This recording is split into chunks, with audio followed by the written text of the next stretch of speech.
ndeko Jakindala likambo na ye ezali ko continuer kosala biso pasi. Je suis choqué encore une fois, mais je sais que Félix Tshisekedi a kokende. Oh nyonso nga na yebi Félix Tshisekedi a kokende. Quel que soit oh Félix Tshisekedi a kolinga kosala. Oh biso to yebi na kati ya butu na biso Félix azokende. Manda na ye ya suka ya moyo. Et lelo na koyebisa peuple congolais lisusu encore une fois. Oh nyonso nga na yebi Félix Tshisekedi a kokende. Je suis tellement énervé na information ya ndeko Jakindala. Boyebi ke ngai na likambo etali bandeko bakongomani nyonso soki basu problème na lataka yango ekomaka problème nanga. Na lataka yango ekomaka problème nanga. Et kozonga la poko ya lelo, je vous dis vrai, je suis tellement choqué et je sais que c'était ça l'objectif. Il y a UDPS. Ndeko Jakindala lobaki akotika la koki ma justice était. C'est bien comme ma Félix Tshisekedi tina souka pour que peuple congolais amona qui est Félix Tshisekedi.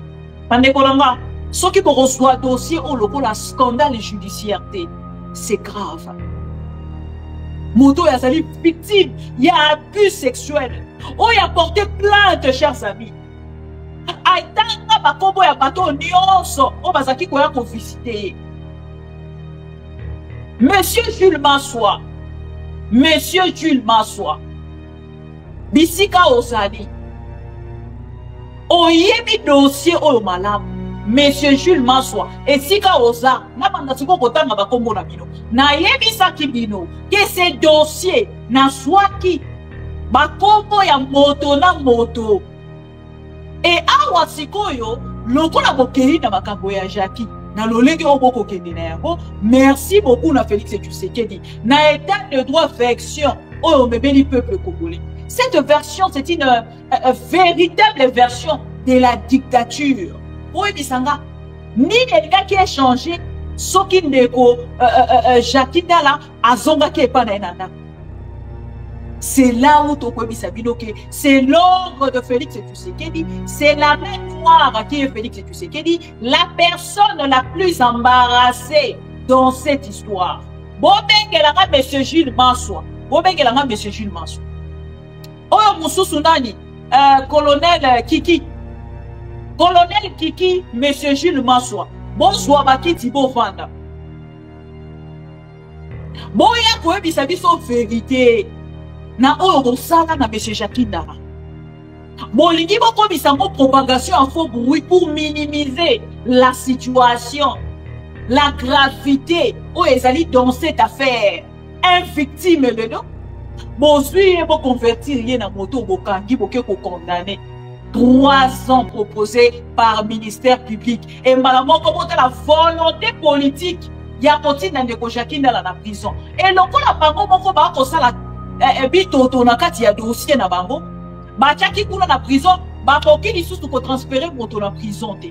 Comment ba ko kanga ndeko Jakindala pendant que le ministère public a proposé réquisitoire il y a 3 ans. Ba ndeko na beaucoup de condamnation et salémité. On est allé deuxième audience. Il y a que non, les avocats de la République pour accuser Ndeko Jakindala. Bon, dans la vitesse, le dossier on est salé. On a eu de pèse. Babenga en état de droit. Et l'état de droit, c'est non Félix Tshisekedi qui est chez les opposants. Félix Tshisekedi a dit qu'il sa terreur. Na kati ya ba opposants pour que baba ndako bangaye.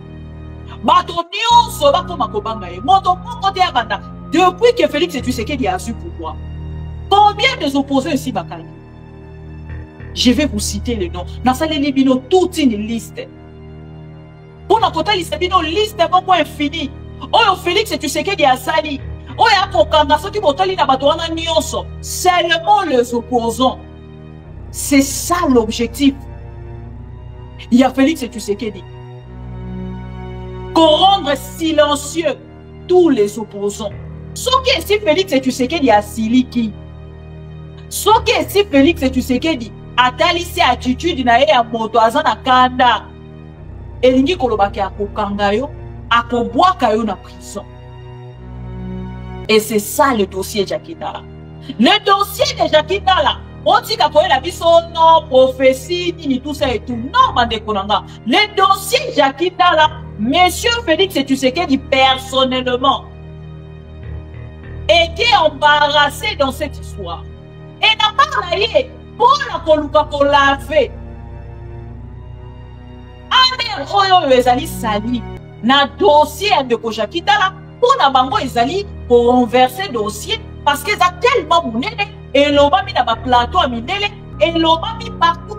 Voilà la part na bango ils ont créé un groupe des avocats et UDPS pour la koluka ko déstabiliser de Jackie Ndala et pour renverser dossier. Moi je ne peux pas soutenir des choses comme ça parce que ces messieurs a prouvé combien Azalaki Congolais Nanzela wana tomona ki ndenge ni Denis di Chochoakima ki butu et pourtant pouvoir na bango. Et c'est aujourd'hui nenake ko réaliser que makambo et Denis di Chochoalobaki pouvoir na bango baluba justice ya baluba makambo nyonso ya baluba nde ekosala. Et yango tomoni ba avocat baluba batelemi contre de Jackie Ndala pe buluba et lelo ba condamné de Jackie Ndala. Tout ça pour la compéka si ils sont faits substance, il y a dossier oyo grave, il y a oyo ane rasali, ba bu o ane rasali Nicolo est victime aux Jackie Ndala. L'état de droit, selon définition et l'UDPS, égal à arrêter les opposants. Un monsieur fou, oya koluka, asa makamoko eleki e mutu, azo e bandinga posala ngote, et a komi kotatone. Maman dit kotatone bango bazara bakangi mutu apa bakomi koluka infraction bakangi mutu bakoti déjà na kati ya procès nde siko bakomi koluka bansko to sa ba stratégie ni poto bima na kati ya likambo to sa ate biso siko photo formé moi groupe moko wana ya ba avocat ya république bango bakende contre Jackie Ndala. C'est honteux pour la justice congolaise. Oh et salemi ezali scandale, un scandale.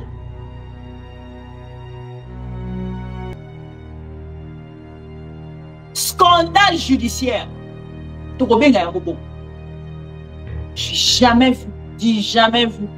Attaque Kabila na mabene ni oso bo reprocher kae. Oh non tout monde ate.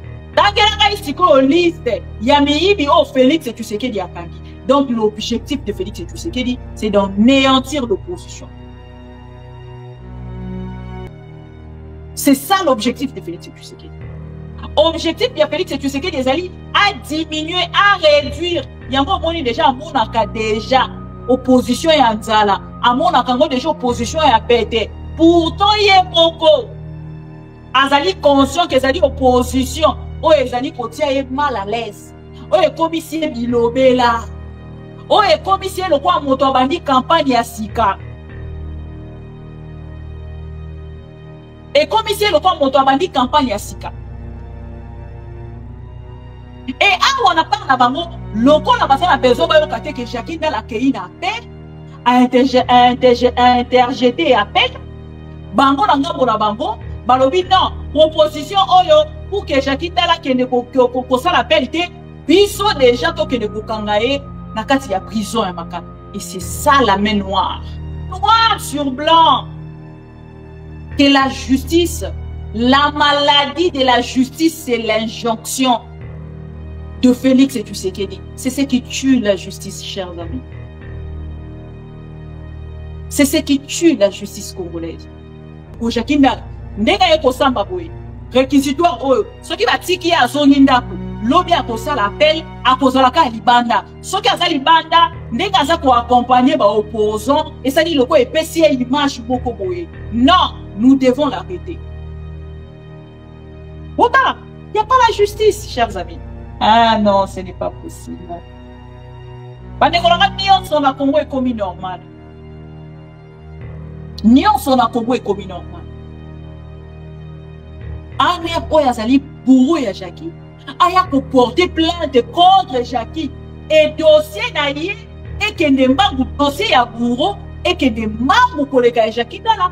Te sikoyo na mwende mwa ba condamner Jackie Ndala. et bandaki le 5 novembre na Kinkole. Et awa to koloba na moins d'un mois, chers amis. Le lot le 29. Pour moment que bango moko basimbi justice na bango, bazali ko téléguider justice na bango et botala procès civil. Na des audiences ya pamba ba condamné de Kojakinda. Na des audiences ya pamba ba condamné de Kojakinda. Bino boba ko ebisanga qu'il y a état de droit.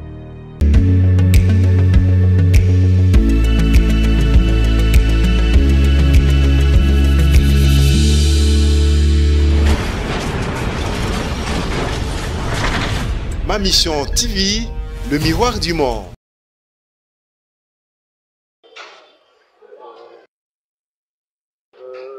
Steve m'avait repris hier. Voilà, ce matin, je n'étais pas chez Naomi. Je devais encore aller aux médias là.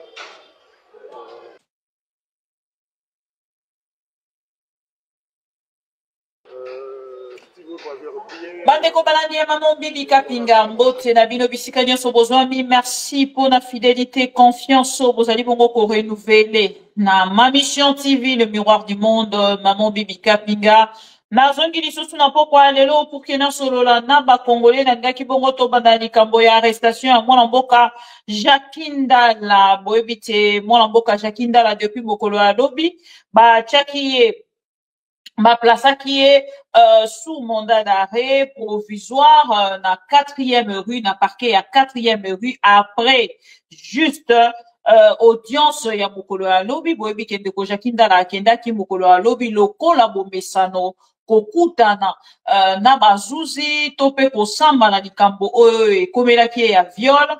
Après ma déclaration, il y a de Kojakindala, topé ma révélation, il y a de Kojakindala, le pouvoir de Félix Tshisekedi tellement choqué, bazala qui n'a besoin, bango de besoin, raison na likambouana, et lelo, voilà, nangambo na bango, bakei ko réaliser, o ezala ki, projet ya Félix Tshisekedi, ko kangamo na mboka, Jakindala, pe ko boaka e lisusu pour une fois, na kati ya prison, ya makala, c'est ça l'objectif. Mais lokola bazali na difficulté ya kotinda bato na prison babandi na malembe bazune de Kojakinda la bakangie batiki eno na ngambo ya parquet bazali kotala na réaction à peuple ekozala ndenge nini réaction ba opposant ekozala ndenge nini pour que na ngambo la bango bakende kosala kopesa suite en fait na likambo wana o ekozala favorable na part na bango ya kotia lisusu pour une fois de Kojakinda la na prison en makala. Bandeko balandi ya maman Bibi Kapinga mbote bonsoir bisika nyonso bozwami merci na bino nyonso bomonani na pokwa ya lelo to like vidéo to partager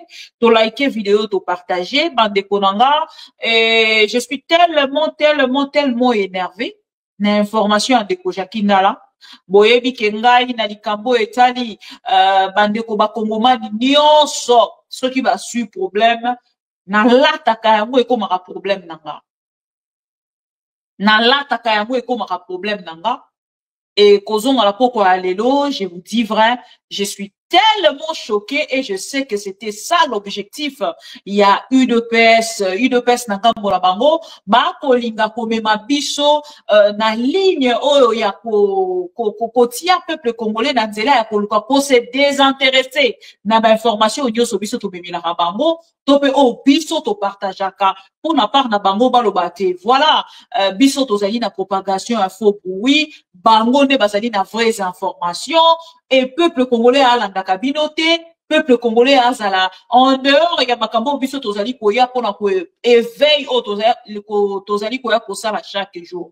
Chers amis congolais, merci parce que bino au moins ba pro Congo bozali ko comprendre que l'objectif de Félix Tshisekedi est kotikala jamais ko atteindre biso pona nini parce que biso tozali déjà éveillé. Alors biso na ngambo na biso tozali kosala sikoyo oyo ya kosunga bandeko mosusu o nano batikali na kati ya propagation ya faux bruit au sommet de l'État. Oh Félix Tshisekedi azali kosala.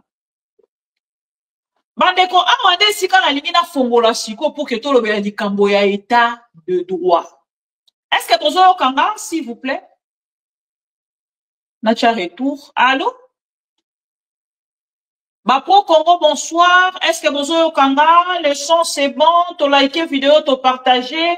Tu liké vidéo, tu partagé. Ou partagé na déco, azali kolanda yo, ebisi olobi, maman bebika pinga, awa, ezali deye, otobengaka antivirus, ezali ye, otobengaka maman ya ba pro Congo nyonso, ezali ye, otobengaka, muluba consciente, la louba révoltée, ezoko dépendre na moto oyo esika azali oya kotala alobi te nga nalingaka kobenga yo boye nga nalingaka kobenga yo boye. Voilà, tous les noms sont là, tous les sobriquets, ceux qui disent tokobenga yango ba surnom au peuple congolais apesaka nga topesi bino yango moto na ngambo na ya koutiliser oyo alingi na ntango alingi.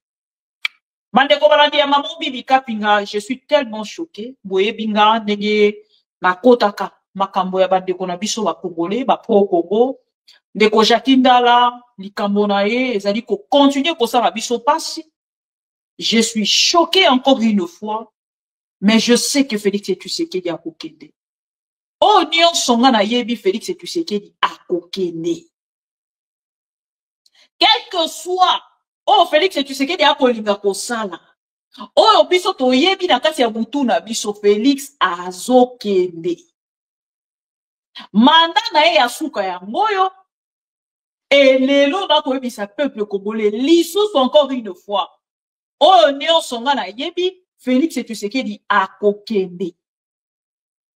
Nazoki de l'eau pour que to solo la, likambo e choquenga, eza likambo de Jackie Ndala. Mandeko toko to kolobela likambo ya état de droit. Bato belé, nangambo na bango. Bazalaki kotuna biso bato boyebi ide pese dingaka bango balobake bango ne bato ya liboso baye na likambo botala likambo ya état de droit version UDPS ndeko na biso Jackie Ndala prévenu libre ya procès oyo pardon audience ezaki kosala matope procès oyo. N'est-ce pas, il y a une semaine, bandeko nanga. Une semaine, non. 2 jours, non. Jour moko. Mercredi, ndeko, cette Kikuni m'a condamné à 1 an à prison, soit disons pour la propagation et à faux bruit. Na ebisa kibino ke UDPS azalaki tellement na kadiosha pendant que azalaki na kati ya opposition. Lelo arrivé au pouvoir. Basala information nyonso o ezali ko déranger bango ba convertir yango na kati ya une loi ba bengi yango propagation de faux bruit. Ndeko na biso cette Kikuni ba uti ko condamner soit disons na propagation en faux bruit 1 an de prison. Ministère public akendaki na ko pesa bongo réquisitoire na ye na 3 ans. Oh, il a proposé qui? Ministère public a proposé qui 3 ans. Réquisitoire na yezala qui 3 ans. Contre de ko cette qui coûte et na moment où tozali koloba ba uti ko condamné ndeko na biso cette qui kuni na 1 an ya prison. Réquisitoire wana lisusu baye na yango na ndeko na biso Jackie Ndala. Maintenant, bandeko na ngambo oyo ezali grave. Oyo ezali grave. Ministère public a fait réquisitoire il y a 3 ans, il y a prison contre ndeko Jackie Ndala. Tribunal nano ese prononcé te bandeko na. Tribunal nano ese prononcé te. Moto akola kisa bonne fois na ya koyaka na kati ya ba audience o nyonso babane ko bengise ndeko Jackie Ndala lobaki akotika la kokima justice était c'est bien comme ma Félix Tshisekedi tina suka pour que peuple congolais amona qui est Félix Tshisekedi lelo na kati ya dossier ya ndeko Jackie Ndala. Soki bolandi audience o elekaki, bokoyoka Denis Dichocho na kati ya munoko na ye, azalaki koloba, pona nini Jackie Ndala azali banda, yebe faki bokanga ye. Bande kolanga, vous et moi. tolandi ba déclaration ya Denise du Chouchou. Te mokolo ya lelo République démocratique du Congo etikala ko accuser mwana mwasi wana te na prison makala. Et ici dans ce dossier, n'est que qu'on l'a qui s'appelle le peuple congolais et que pena ko fongola pena bolubu ya état des droits version UDPS. Et là, il y a une grande main noire. Ça, c'est un scandale. Moto ya sa koya ko samba. Na réquisitoire ko epesami, po ebisanga. Ni les gars qui a changé, ce qui n'est que Jacquinda là, azonga qui est pas nainanda. C'est là où tu peux savoir que c'est l'ordre de Félix Tshisekedi, c'est la main noire qui est Félix Tshisekedi, la personne la plus embarrassée dans cette histoire. Papa la biso à Odeb, à Outeki Kolobert. Dossier Nicolas Kazadi, la qui biso motaka la ya justice. La justice congolaise n'est pas seulement malade, mais la personne, la justice congolaise malade, injonction. Injonction, il y a justice, justice est malade. Et mon Dieu, injonction, c'est Félix Tshisekedi. Ce qui reçoit dossier au local la scandale judiciaire, c'est grave. Moto y a victime, il y a abus sexuel. Oh, il a porté plainte, chers amis. Aïtanga bakombo ya bato nyonso, o bazaki koya ko visiter. Monsieur Jules Massoua, Monsieur Jules Massoua, bisika ozali. Oyebi dossier o malamu. Monsieur Jules Massoua, et si ka oza, na bandasiko kotanga bakombo na bino, na yebisa ki bino, que ces dossiers, na swaki, bakombo ya moto na moto. Et awa sikoyo, loko la bokeri na makambo ya Jackie, na lolenge oboko kende na yango, merci beaucoup na Félix Tshisekedi, na état de droit version, oh mebeli peuple congolais. Cette version, c'est une véritable version de la dictature. Bon, il dit ça, monsieur Jules Massoua. Monsieur Jules Massoua. Bon, il de la vidéo, on a monsieur Jules Massoua. Yo, on a les parents. On a les moko ya bajan ya aner. Monsieur Jackie a été violé na kati ya ba. Loko na bino ya aner. Monsieur Jules Massoua. Natindeli au message. Est-ce que au monde a qui kuna na ngambo ya procès pour qu'on ne kosa? Bota la bisika on a koyebisa bino qu'il y a une main noire. Bota la bisika on a koyebisa bino que Félix Tshisekedi est tellement embarrassé dans cette histoire. Il est tellement embarrassé dans cette histoire. Et il a posé embarrassé dans cette histoire. Oyo a proposé, a préféré, pardon, liboso ya kosala, ya lobi ya koki kosala humilié. Parce qu'un dictateur, en vrai, il est a raison.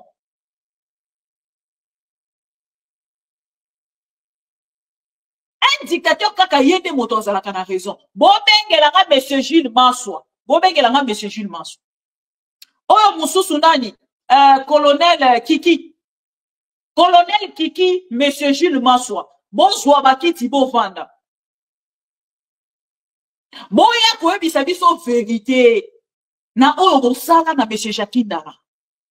Bolingi bokomisa mo propagation en faux bruit pour minimiser la situation, la gravité où ezali dans cette affaire. Boyebisa biso nini bosala na monsieur Jacquinda. C'est triste et regrettable. Dossier à M. Jacquinda, M. Jules Massoua est au courant. Il est même parmi. Bato yo basala mabena de Jacquinda, M. Jules Massoua. Monsieur Kiki. Colonel Kiki. Oyo akenda kokotisa monsieur Chéribert Okende Nakati ya Liboulou. Le colonel Kiki. Ceux qui colonel, ceux qui général, ceux qui major. Les messieurs Kiki là.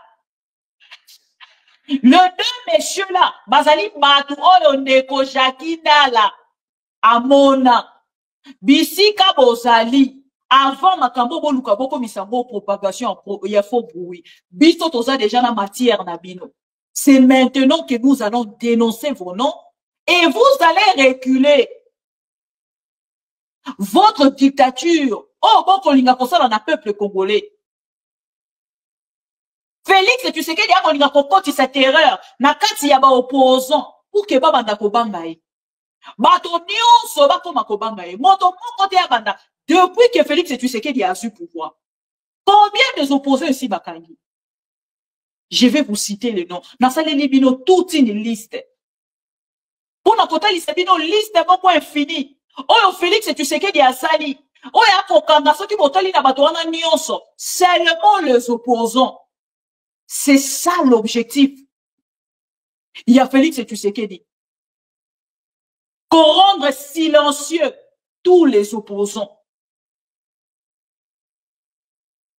Un victime le nom, bozui et bo convertir yé na moto bokangi boke ko condamné 3 ans proposés par ministère public et malamon comment la volonté politique ya koti na Ndeko Jakinda la prison et lokola bango moko ba ko sala bitoto na kati ya dossier na bango ba tchaki kuna na prison ba koki lisusu ko transférer moto na prison te comment ba ko kanga Ndeko Jakinda la pendant que le ministère public a proposé réquisitoire il y a 3 ans, de condamnation et ça limité. On a les deuxième audience. Il y a que non, les avocats de la République pour accuser Ndeko Jakinda. Bon, la vitesse, le dossier on est salemi. Bozu de Konabiso Mike Mukeba est en prison. Ça fait combien d'années de comment il est en prison? 2 ans. Dès le dossier n'a pas bakatati. Mais bon, la vitesse au bamemi, la kati ya dossier oyoyo, bakei ko baluka. Même moi, yo, Denis dit chochoa. Depuis ba kosamba na de comment Jakinda na nous ba condamné été. Mais bakei de l'autre côté, bakei ko balola dossier. Pour que ça ait un contre Ndeko Jakinda. Et bota la lelo. Bota la lelo. Vidéo, vous allez comment les alliés na 4e rue. Bisika Ndeko Jakinda la azali. Na kacho. Pande konanga poubelle moko ezali na porte ya fenêtre oyo. Ya somo, ya salité impossible. Bake kokoti sa Ndeko Jakinda la na kati ya kasho oyo azako vivre na ba condition moko inhumaine. Inhumaine bande konanga. Et ana koloba na bino monsieur Jakinda la depuis mokolo alobi bakangi ba boke kuna na kati. Si c'est la condamnation, bande konanga, bomona ya wapi.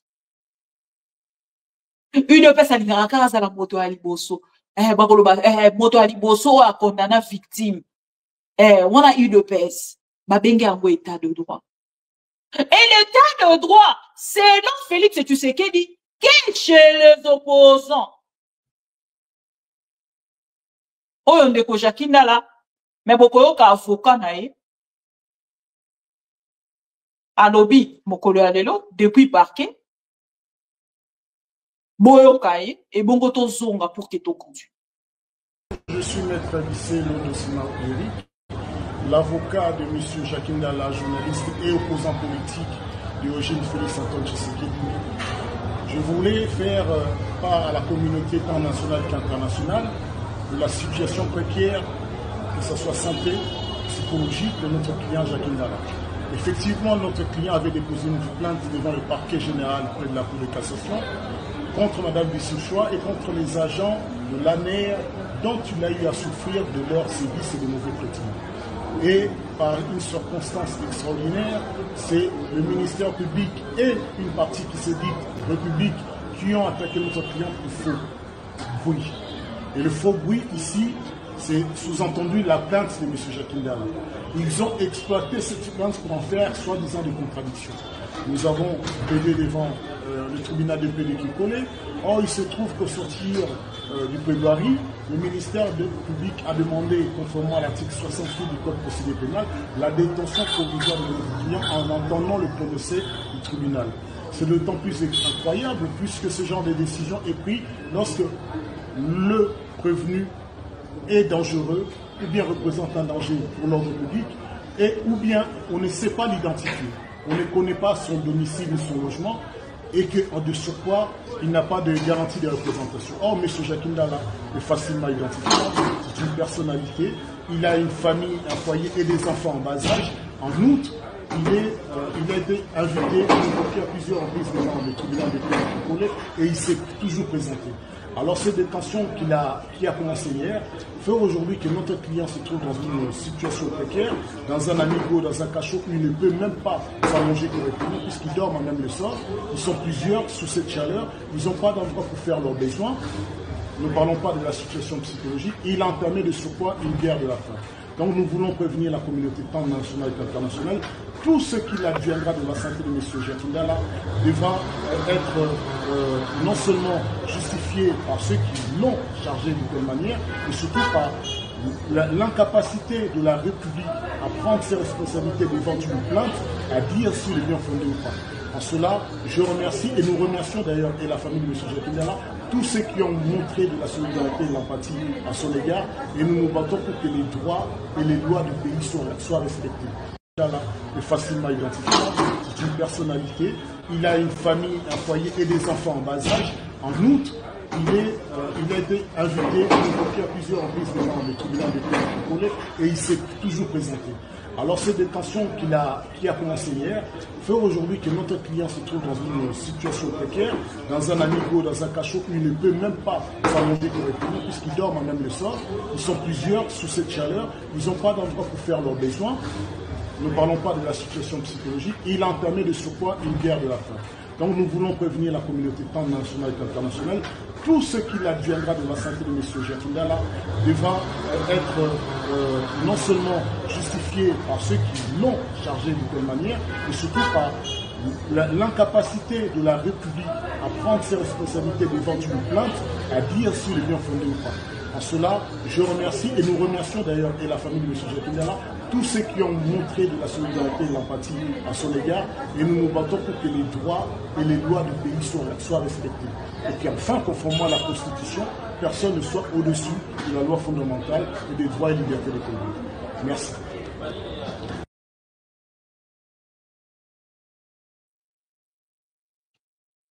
Voilà. Bino moko boyoki, wana avocat ya ndeko Jacques Ndala. Bisika ndeko Jacques Ndala azali. Siko bandeko boyebisanga. Soki moto akei ko répondre te na ba audience. Bakoloba ke oh non, a violé mibeko ya mboka. Oh non, ya azali délinquant. Mais monsieur Jacques Ndala, atalisi ki azali ya monsieur un citoyen. Congolais oya respectaka mibeko ya mboka. Babengisi ye na sesa kepa ya mwana odani Christian Bosembe akei. Babengisi ye pa ya na justice na audience ya liboso esalemaki ya soi-disant les avocats oyo ya UDPS bakendaki kosangana basali mwa clic na bango pona koloba ke non les avocats de la République bazali kolandela Jacques Ndala. Bakei kosala yango na Kikole ndeko Jacques Ndala répondre. Et deuxième audience, mbala moko bakanga moto babwake na oh non moko dossier sili ba enquête ngo basali momani. Ba enquête basali momani. Bota lesika Félix Tshisekedi a mimi justice amboka. Et là ba poto lisana peuple congolais, quelle que soit la volonté opposant na yango, ya ko manifester face à la justice congolaise. Soki si Félix Tshisekedi a siliki. Soki si Félix Tshisekedi atalisi attitude na ye ya moto aza na kanda elingi kolobaki akokanga yo akobwaka yo na prison Et c'est ça le dossier Jackie Ndala. Le dossier de Jackie Ndala, bon, si kakoye la biso, non, prophétie, ni tout ça et tout. Non, Mandekonanga. Le dossier Jackie Ndala, monsieur Félix Tshisekedi personnellement, était embarrassé dans cette histoire. Et n'a pas parlé pour la koluka pour laver. Amer oyo ezali sali na dossier de Jackie Ndala pour na bango ezali pour renverser dossier parce que ça tellement mounene et l'obami na ba plateau a mindele et l'obami partout. J'ai suivi une émission na plateau moko ya pays moko africain. Bazo kolobela dossier de Jackie Ndala.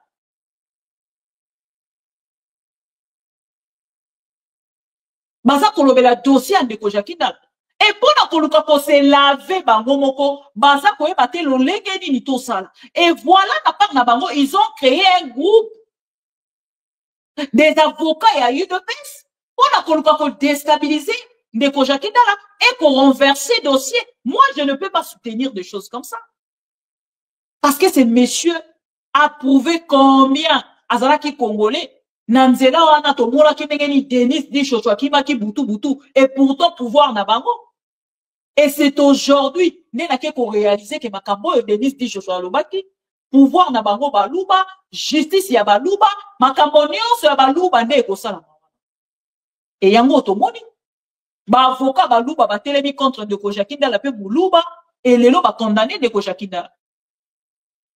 Tout ça pour la komeka si ils sont fait substance, il y a dossier oyo grave, il y a oyo ane rasali, ba bu o ane rasali Nicolo a victime aux Zadi Jackie Ndala. C'est ça juste le problème. Mais en dehors de cela, et là, comment il y a spécial les athées. Il n'y a rien de spécial, Badekonaka. Il n'y a rien de spécial. Dossier Otoyeba qui déjà que Félix était embarrassé, le gouvernement congolais était très embarrassé. Ils ne savaient pas par quelle porte sortir. Et ils ont créé ça. Et pour ça, là, pas si makasi ya komona congolais conscient. Ya koloba ke non, ndenge nini ndeko Jackie Ndala ba ko condamné. Bande konanga, na ebisi bino non. L'état de droit, selon définition à l'UDPS, égal à arrêter les opposants. Zouabik, na fait. Zwa stylo na yo, s'il vous plaît. Banda kokoma bakoko ngala kopesa yo. Et bon tangela kai combien ya miibi o Félix Tshisekedi akangi otala liste ngala kotangelo ya ba opposants arrêtés sous régime ya Félix Tshisekedi oyebisa kai soki. Ba opposants arrêtés wana liste wana kokani na liste ya bato ba ko détourner bongo ya République démocratique du Congo. Soit stylo, na pesa 30 secondes. Natangela yo bakopo o banda konote. Zwa stylo. Tangola ko ebisa bino ke pouvoir a Félix Tshisekedi, l'objectif ezali kotia terreur na mitu ya peuple congolais ezali ko combattre pouvoir oyo ezali ko sala le côté pour na peuple. Bomoni makambo ke koloba na Kalemi. Un président de la République explique aux jeunes que non, ndenge ezali awa ngai na ebite makambo kopesa misala makambo kopesa misala eza makambo mandeko nanga boye bisanga lolenge nini président de la République alors ko kende côté de ma face ya jeunesse soi-disant jeunesse pour la côté là que makambo jeunesse ezali kozela ya loba na jeunesse wana te ndenge tozali pour to ko pesa bino misala te et pourtant les vidéos sont là na kotie la bino ngoli susu lelo vidéo on est comme une répétition wana ko teza fait ezakutu Chilombo contre Chilombo Fachi contre Fachi pour y opposition pour le baron Félix contre Chilombo ce qui n'a pas vidéo à cas mais on le pensait c'est Chilombo contre Chilombo donc Fachi contre Fachi n'a supporta ko ben Fachi te na mona ngoza moi classe parce que ce qu'il fait mérite un nom le roi Chilombo le roi Muto je sais même pas comment il appelle ça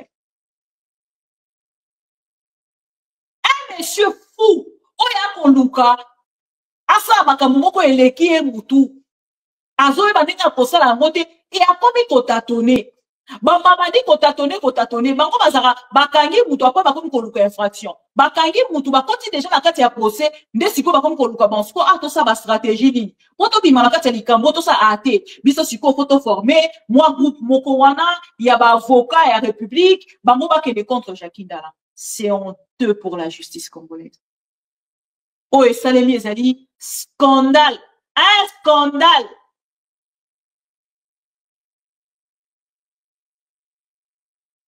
Scandale judiciaire. J'ai jamais vu, dis jamais vu. Ata Kabila na mabena nyonso bo reprochaka e. Oh non to monate. Kabila na mabena nyonso o bo reprochaka e. Oh non na monate. Sous Kabila na mona ya boete. Zwa silo na tangela ba kombo. Comment ba kombo ya liste o ba opposant Félix Akangi. Nazweli yo Salomon Escadela. Wana na kena na ba opposant. Depuis Félix abandi pouvoir na. Tozui Salomon Escadela. Tozui Jacques Ndala yemoko. Na viol na ye Salemi. Ndeko na biso Chéribert Okende. Oyo ba enleva ki na demi-heure jusqu'après ya komemaye batia na suicide. Monsieur Chéribert Okende. Tokomi na misato. Tokena ndeko Franck Diongo. Comment Franck Diongo? Tokena ndeko Jean-Marc Kabund. Tokena ndeko Mike Mukebai. Tozui ndeko Seti Kikuni. Tozui ndeko Barnabe Milinganyo. Sala liste ya bakombo na kopesa yo bandeko na. Oko comprendre. Barnabe Milinganyo. Kamere Ferdinand ya PPRD. Jimmy Kitenge, yo moko peso kona bakombo mususu bakisa na kotanga yango. Jimmy Kitenge, Barnabe Milinganyo, ozwi ndeko Daniel Safo bauti kokanga lobi lobia. Salaka liste. Salaka liste, c'est quand on s'appelle liste à miyibi, siko yebi sangai, c'est quoi l'objectif de Félix Tshisekedi? Et est-ce justice congolaise et koki ko bika, nenge ba ko loba kezani maladie. Et koki ko bika na Félix Tshisekedi. Boye bisanga. To avancé. Daniel Safou, Jean-Marc Kabund, Seth Kikuni, Kipala moto, Jimmy Kitenge, la Tangeli Bino. Papi Pungu, Zwa, comment? Papi Pungu. Comment la carte liste? Monsieur Papi Pungu, ya PPRD. Nani Lisusu? Na ba victime o nyonso Félix Tshisekedi akangi ya opposition. Ba kombo eze epeli. Pande kono. Ce qui tobito kende côté à miyibi, zéro. Zéro. Ce qui toke na ba journaliste, Patrick Lokala, Stanis Boujakira, ya Jeune Afrique. Toke na mouvement citoyen, Gloria Senga, 2 mois, ce qui 5 mois. Gloria Senga. L'autre garçon là, avant de se convertir, comment il est Manix, avant de se convertir, bakanga qui est pénal na bato Félix. Nange ni susu. Botange na ba combo. Na ba journaliste attaqué no Stanis Boujakira, Pius Romain, Pius Roland, Romain. Ba combo wana nyonso na kotange na bino. Siko yo salela nga liste nga otanga la ngate ni dinga la kotanga te. Yo siko salela nga liste ya bato nyonso nga na tangeli yo. Tangela nga Tatiana Osango, merci beaucoup. Tangela nga siko liste ya miyibi o Félix Tshisekedi akangi. Donc l'objectif de Félix Tshisekedi c'est d'anéantir l'opposition. C'est ça l'objectif de Félix Tshisekedi. Objectif de Félix Tshisekedi ezali à diminuer, à réduire. Yango moni déjà monaka déjà opposition ya nzala, amonaka ngo déjà opposition ya pété. Pourtant ye moko azali conscient que ezali opposition o ezali kotia ye mal à l'aise. O ekomisie bilobela. O ekomisie lokwa moto abandi campagne ya sika. Ekomisie lokwa moto abandi campagne ya sika. Et on a parlé à bango, loko na basa na besoin ba yoka te que Jackie Ndala kei na appel, a interjeté appel, bango na ngambo na bango, balobi non, proposition oyo pour que Jackie Ndala kende ko sala appel te, biso déjà to kende ko kangaye na kati ya prison ya makana. Et c'est ça la main noire. C'est ça la main noire. Loko la baby kende ko Jackie Ndala ndenge ye ko samba boye réquisitoire oyo soki batiki ya zongi ndako lobi akosala appel akozala ka libanda soki aza libanda ndenge aza ko accompagner ba opposant et ça dit loko epesi image boko boye. Non, nous devons l'arrêter. Bota, il y a pas la justice, chers amis. Bato bazaka nanga la fundi nazo c'est la justice nanga salama nazo c'est la. OK, chers amis. Justice exacte. Dossier à Nicolas Kazadi établi noir sur blanc que la justice, la maladie de la justice, c'est l'injonction de Félix Tshisekedi. C'est ce qui tue la justice, chers amis. C'est ce qui tue la justice congolaise. Je suis tellement choquée. Mais, chers amis, Neko Jackie Ndala Sengela Kaza la prévenu libre. Pour que pesa bango ata moi mukie ya moi crédit ya mukie. Et Sengela Kaza la prévenu libre. Bango au moins va se soulager ata bon. To condamna qui est quand même. Mais jusqu'à point il y a comme sa victime, il y a abus. Est-ce qu'il y a des abus sexuels des alignés? Oko yo finganga. Oko ya koloba nyonso oloba. Prends ton temps. Tout ce que je sais, Félix va partir. Parce que Félix, tu sais qu'il dit, aza informé, ya kokende nae. Ye on a ke signé na Rwanda. Bon monnaie non? Ah non, ce n'est pas possible. Pandekolanga nyonso na Congo est comme normal. Nyonso na Congo est comme normal. Ane oya zali bourreau ya Jackie. Aya pour porter plainte contre Jackie. Et dossier na ye et que ne mbangu dossier ya bourreau et que ne mbangu koleka Jackie Ndala te sikoyo na moins de mois va condamner Jackie Ndala. Et bandaki le 5 novembre na Kinkole. Et awato koloba na moins de mois, chers amis. Les autres ont de 29. Pour moment que bango boko basimbi justice na bango bazali ko téléguider justice na bango et botala procès sim. Na des audiences ya pamba ba condamné de ko Jackie Ndala. Na des audiences ya pamba ba condamné de ko Jackie Ndala. Bino boba ko ebisanga qu'il y a état de droit. Boyo ebisanga qu'il y a état de droit. Dans l'envoi na dossier de ko Jackie Ndala. Toke na ndeko set kikuni. Ok, spécialité à justice, il y a Félix Tshisekedi, et il y a arrestation des opposants. Ndekonabiso, cette kikouni condamné la propagation à faux pour lui. Bon, on extrait, il y a vidéo. Bon, on lance à la commentaire. Et j'ai parlé en tant qu'opposant. Parce qu'en tant qu'opposant, en tant que politicien, je dois avouer que mon discours était le produit d'une idéologie. Et cette idéologie, c'est la démocratie. C'est-à-dire que je considère les droits humains comme supérieurs à tout autre droit. Les Congolais qui habitent l'espace Grand Katanga ne sont pas différents des Congolais qui habitent Kinshasa ou autres provinces. Et pour nous, les insultes, c'est le fait que nous vivons dans un pays où la situation économique se dégrade au quotidien. C'est-à-dire que nous élisons des gens et à la fin de la journée, les personnes qui nous dirigent sont incapables de nous assurer et de nous garantir le bien-être matériel. C'est une insulte, c'est une humiliation. C'est ce que j'ai essayé de dénoncer en tant que politique, en tant que politicien. Je pense que M. Kikouni a rappelé la dernière fois.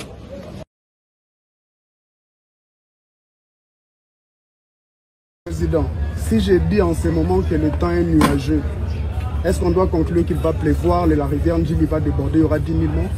Non, moi en tant que politicien, je parle, je m'exprime en fonction des réalités locales. Ce n'est pas à moi de scruter, de choisir je ne sais pas moi, les militants qui doivent écouter ce discours-là, ça ne marche pas comme ça. Je me suis exprimé en contrôlant mon langage parce que je sais, je connais en tant que politologue les limites de la liberté d'expression. Et je suis convaincu que je suis convaincu que personne ne peut s'opposer à la liberté d'expression de quiconque, aussi longtemps que cela n'incite pas au crime, à la violence ou ne contient une insulte. Je n'ai pas incité au crime, à la violence, je n'ai insulté personne. Et je ne peux pas permettre à ce que quelqu'un puisse s'opposer à ma liberté d'expression.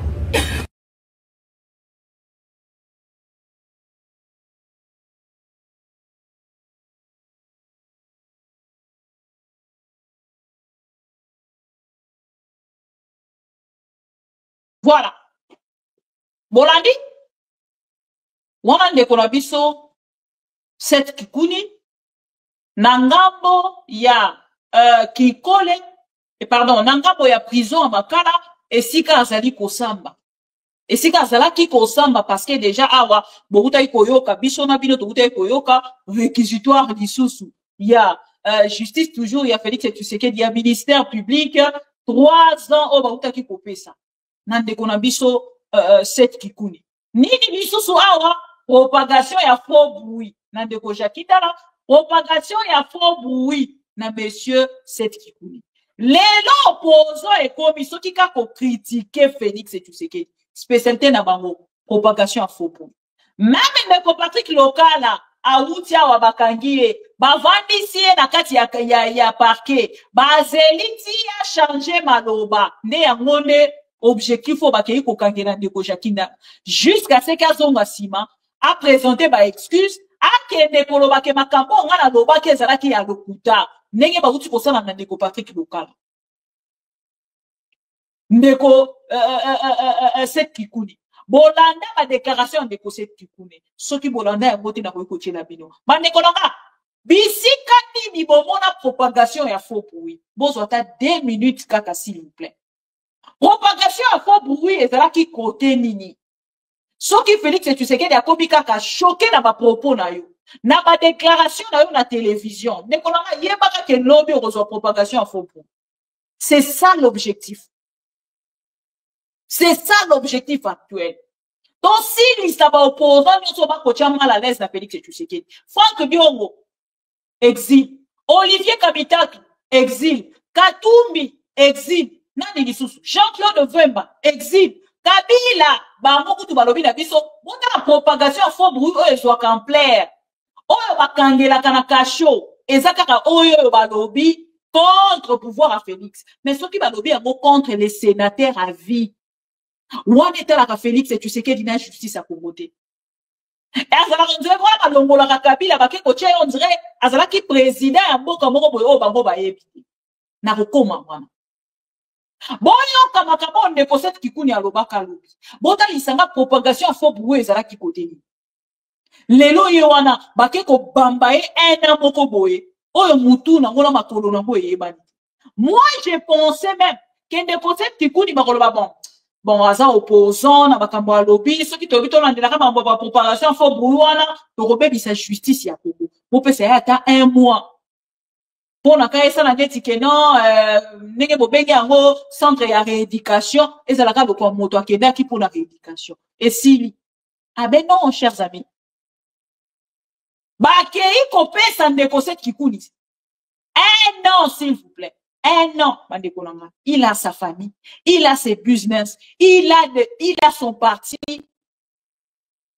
il a de choses à faire et de projets bokende kovandisa mutu 1 an na prison ya motuna makolo eyebani te eloko nini ya mabe ndeko set kikuni aloba na video oyo simple.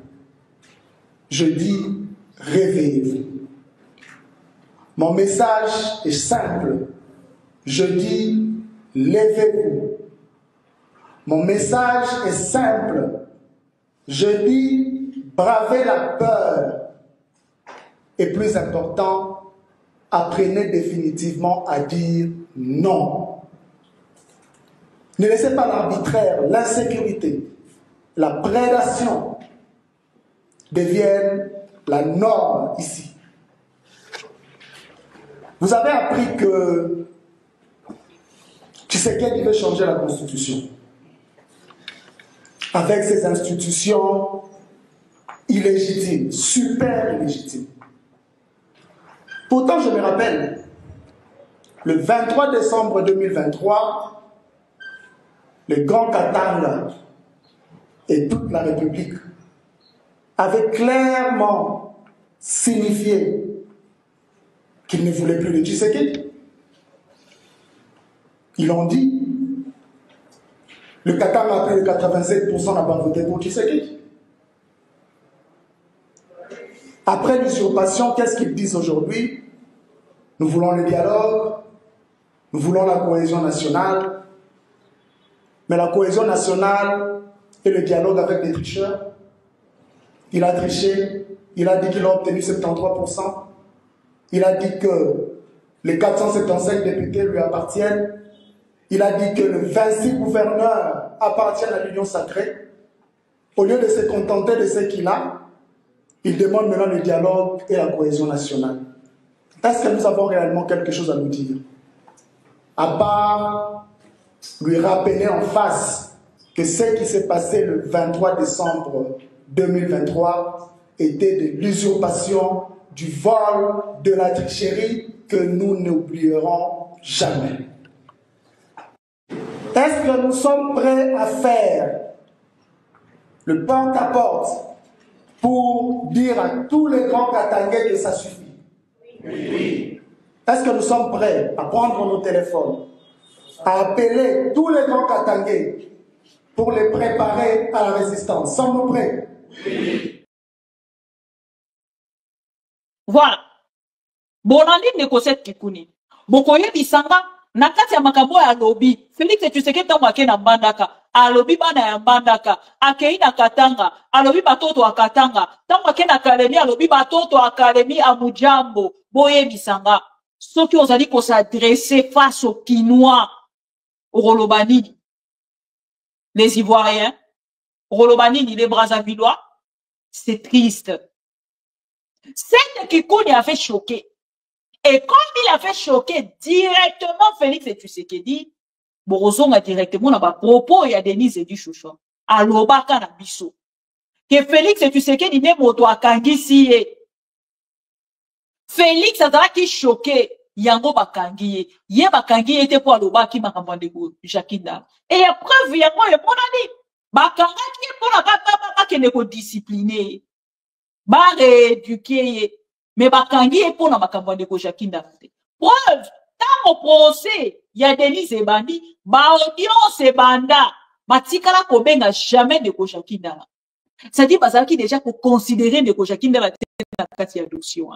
Après tant de réclamations, dès le moment où on a kobenga ndeko Jakinda, vous avez tout compris, bandeko. Vous avez tout compris. Na évité ce explication dans l'issue na kati ya makambo etali justice, c'est Félix qui commande. C'est Félix qui donne des injonctions. Ce qui a lobby bakanga yo bakangi yo. Nenga zana lobby bon. Ministère public a proposé combien? 3 ans. Réquisitoire, wana 3 ans, ministère public, bon, PC 1 an, bon, PC 1 an. Wana Félix Mouto a coupé ça. Jakinda la nenge réquisitoire na ye va proposer 3 ans. Bon, PC 1 à 10 mois, bon, PC 1 à 10 mois. Comment bon, na kaka ke biso de ba tout condamné. Biso. Et vous avez suivi son attitude. Nakatanga tango kende koloba, na kisanga di tango kende koloba, nakatanga kutu c'était plus grave. Qui peut m'interdire, moi, garant de la nation? Qui peut m'interdire, moi, ni ma père spirituel de l'église catholique, c'est-à-dire les cardinals et consorts, le père spirituel de l'église catholique, les pasteurs, les mignons, l'église protestante, l'église catholique, qui peut m'interdire, moi? Les opposants, opposition à l'opposition pété. Qui peut m'interdire, moi? Le moi là, yango de koloba na kati ya justice congolaise. Le moi là, yango de zali koloba ba de konanga. Bolandi ndeko set kikuni. Ah, to koloba, babambi kiye 1 an. Et nene na koyoka. Na 1 an ondeko set kikuni azui. Na nene na koyoka. Balobi ata soki akei ko sala appel, bakopesa ete. Bako changer te, pour me conduire ça lobby. Bako changer te, Félix et ça lobby. Nyonso infraction, propagation à faux bruit. Mike Mukebai, mande konanga, bauti ko bimisa papa abatu. Na prison à Makala. Ba memie wapi? Bande ko liste ya moulaï ya opposition, une liste infinie. Neko Mike Mukebai ba longoli na prison. Ba memie na cour de cassation. Pour na dossier na ye. Na monsieur Firmin Vonde. Bota la sikoyo. Na moment où tozali koloba. Ndeko Mike Mukebai alongwe kuna ayeti na salle ya cour de cassation. Et botali ba memi tata batu ba déplacer a komiti na salle ya audience ba dekonanga. Qu'est-ce qui s'est passé?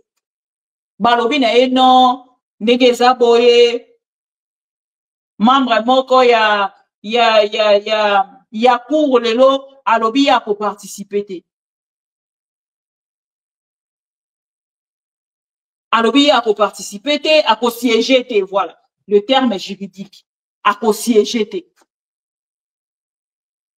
Natinde la bino na yo kisabino mo extrait. Ya ndenge ba ko bisa Mike Mukebai zonga na ona prison. Bota la tata mukolo boye. Ba komi ko mema eka na nani pona ko sakanela ye, ko bimisa ye, balali balamuki, bazui, ba memie na mopanzi oyo. Balali, ba memie na mopanzi oyo, c'est ce qu'ils sont en train de faire à Mike Mukebai. Et je ne sais pas, Félix, tu sais que temps va pour ça dans ma cambo. À ce ça, pour quel objectif? Pour gagner quoi? Pour gagner quoi?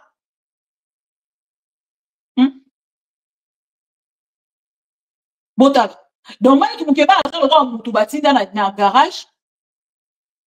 Audience, c'est ça qui, la cour de cassation. Lundi, oh.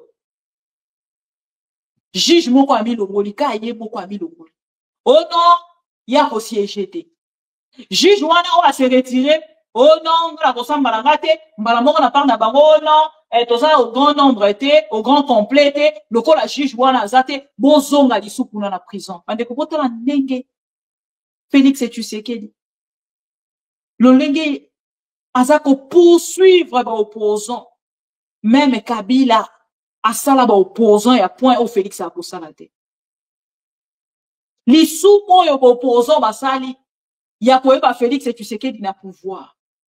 Et ça quand rapport à Félix et tu sais qu'il n'a mutuna ene ba ebisa ke ba binenge okoma ke opposant, okomi na pouvoir, ozala ke opposant comme na pouvoir, normalement opposition fala ke kufa. Selon Félix et tu sais qu'il. Président kenyan, bon moni azala ki na opposition tant comme na pouvoir. Est-ce qu'opposition est kufa? Peuple alobaka ke tokoloba lisusu te po bango to bundaka na bango lobi ba bima na balabala ba telemela na loi moko balingaki balekisa na Assemblée nationale.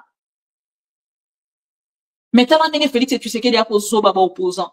Tala ndenge ko sakanela bango, tala ndenge za ko humilier ba opposant. 2 ans yango Mike Mukebai avant ni na prison tata oyo avant ni na prison et non ko ni avant ni na prison ye moko kutu ninga sala komi même ko ignorer donc avant ni na prison. Je ne sais pas ce Mike Mukebai a dit pourquoi bakangi hein. Je ne sais pas. Et c'est triste chers amis. Na lande selibino ndeko na biso Jakindala na kelibino ndeko set kikuni na kelibino na mubaka moko ezali frais au peuple congolais qui consommer yango ya moto moko e révolté ya telemi abimi na nzela lobi stop Félix et tu sais que dit. Mais bon, que faire? Bon, on a quand même la petite vidéo. Il y a ma campagne de Mike Mukebai. Pour en état de droit version IDPS. IDPS, attention, ça va. Viva. Mane konaka pour toi koufa na prison to mona été. Lumumba koufa na prison te. Mandela koufa na prison te. Prison ezalaka passage. Voilà. Nathalie Sibino bakaya ba opposant nyonso. Na ba opposant na nyonso moto akoufa na prison azate. Par contre, tout Félix et tu sais que dit. Na juridiction na ye. On a créé la biso parallèle.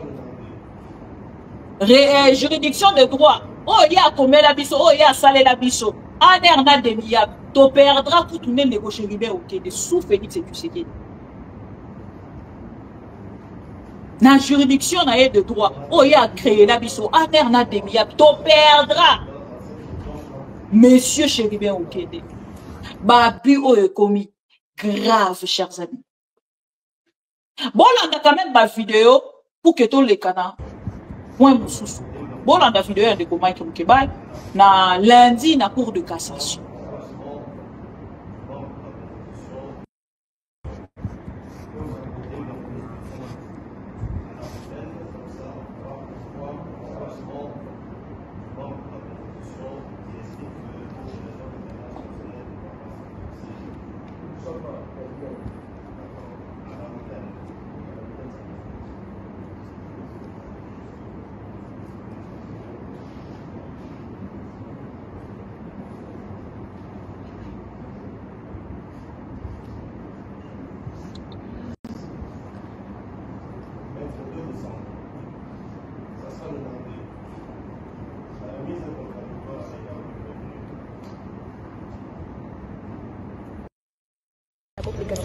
Pour l'affaire dans Mike Moukibaï.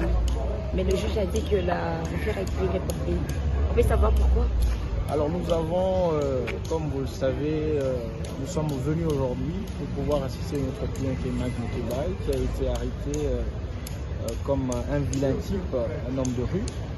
Mais voilà, il a aujourd'hui 18 mois en détention et 4 jours, parce que c'est depuis le 21. Et nous sommes venus aujourd'hui pour pouvoir, n'est-ce pas, dire au juge de la Cour de cassation de revoir justement la décision qui a été prise par la Cour d'appel de joindre au fond toutes les exceptions qui ont été soulevées. Fort malheureusement, nous avons pensé que ces exceptions sont fondamentales en ce qui concerne les droits de la défense, mais aussi le droit à un procès équitable. Et aujourd'hui, malheureusement, un des membres de la composition, n'est-ce pas, pour convenance personnelle, n'a pas pu assister et être de la composition. C'est comme ça que l'affaire a été renvoyée à une date très proche et très certaine. Donc c'est une remise à la week-end. Nous allons être donc ici ensemble le 2 décembre, je pense lundi, pour pouvoir mettre au clair et laisser la place au droit, sinon au bon droit, n'est-ce pas, d'être dit afin que le Congolais sérieux et connu qu'est Mike Moukibaï puisse recouvrer sa liberté, puisque comme vous le savez, nous avons fait au moins 7 demandes de liberté provisoire et nous n'avons pas pu avoir gain de cause jusqu'à aujourd'hui. Donc voilà. Merci beaucoup. C'est moi qui Alors maître, vous pouvez nous mettre un peu dans les contextes. C'est quoi la genèse de cette affaire jusqu'à en arriver là? Alors comme vous le savez, aujourd'hui, Mike Moukibaï, je disais tout à l'heure, a fait 18 mois en prison. Il a été pris manu militari, ne sachant même pas pourquoi il a été arrêté. Ce n'est qu'après qu'un document d'accusation va être mis à la portée du grand public et même de lui-même. C'est comme ça que nous sommes venus aujourd'hui. Et je pense que je vais laisser Mango vous expliquer le contexte de l'arrestation de notre client.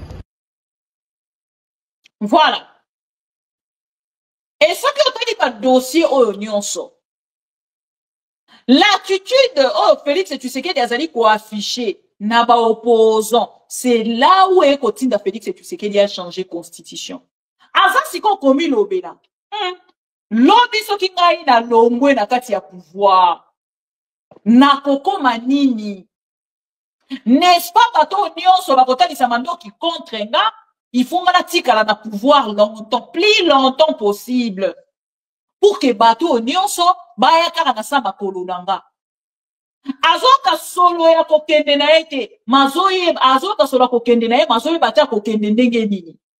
Au lieu de se retirer comme un sage homme, ma kolinga kotalisa biso lolenge azali zoba.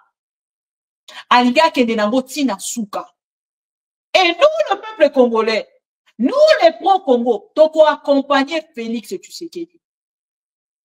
Yango moni a kolinga ko changer constitution. Atalisa peuple congolais que non, et Sengeli na ye, va changer constitution, peuple ye moko Sengeli a décidé. Comment ici, quand au peuple Sengeli a décidé? Na makabo peuple a kosinga yo musala. okotalisa bango ke yo okoki koede bango te mpona makambo ya mosala me yo okoki koede bango kaka mpona makambo etali obomi trop libi trop oviole badroit ya peuple trop a okomi kaka koluka esikani okokimela na kati ya nini na kati ya pouvoir otikala wana seko na seko te papa na Congo toyebima babiya te wana kende na Cameroun soko olingi okamba okoma lokwa biya ya République démocratique du Congo te wana longola Congo esika Congo eza mema yango na Cameroun mema yango na Cameroun botaka mboka mobimba propagation ya faux bruit bauta koyebisa biso balobi o non ndenge tozokoloba boye Kabila akendaki butu akei na exil sa femme a zui parole maman Olive Lemba buti kozwa parole mais quand akotuna pe maman Olive pourquoi bino likambo propagation ya faux bruit ba to kangela ngo na Congo bino pe botika plainte contre Augustin Kabuya maman Olive Lemba s'il vous plaît botindela nga maman Olive na Congo baza kokanga batu pour la propagation ya faux bruit Félix Tshisekedi arrête les gens matin midi soir mais maman Olive qu'est-ce que vous attendez? Botika plainte. Na ba déclaration oyo osali. Ya kotalisa biso que Joseph Kabila azali na exil te. Azali na ekotanga classe. Mais ezali preuve mobimba. O nanga mona bino bokei bozi Augustin Kabuya, bozi Félix Tshisekedi, botie bango devant la justice. Bo attaquer bango devant la justice. Pour même Félix Tshisekedi alobaki que Félix Kabila keye exil. C'est le moment. Tout le monde a dit que propagation à faux bruit et ça la caille pas ya banani. Est-ce que ça la kaka ke pas ya bateau bazali ko kamba justice c'était to et ça la kaka ke pas ya ba opposant. Sans que justice congolaise existe ka solo bande ko bolanda déclaration oyo. Alors maman Olive Lembe tika plainte contre Augustin Kabuya parce que Augustin Kabuya na voix mouné na télémaki. Alobaki na biso que Joseph Kabila azali na exil.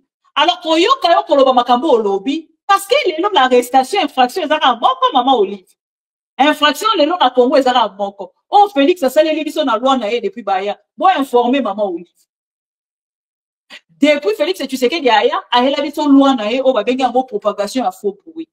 Maman Olive Lembe, Mama Waro, yebisa papa Joseph Kabila yo kotika plainte contre propagation à faux bruit. Oh, Félix Tshisekedi asali na monsieur Augustin Kabuya. Si quoi tout le monde état de droit au bino beaucoup misaka matin midi soir. Il dit de paix misaka. Il est état de droit.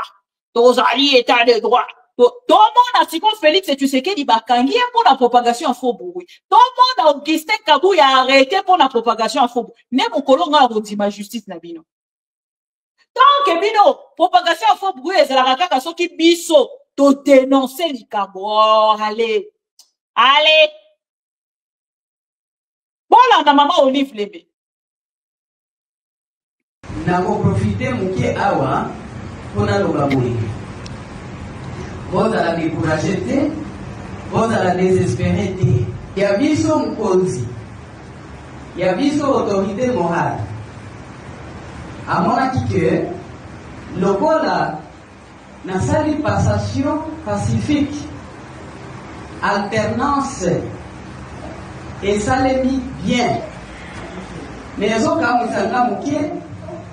parfois on a mis dans la raison que non Joseph Kabila Kimimboka te a Kimimboka te Azabe na exilé te.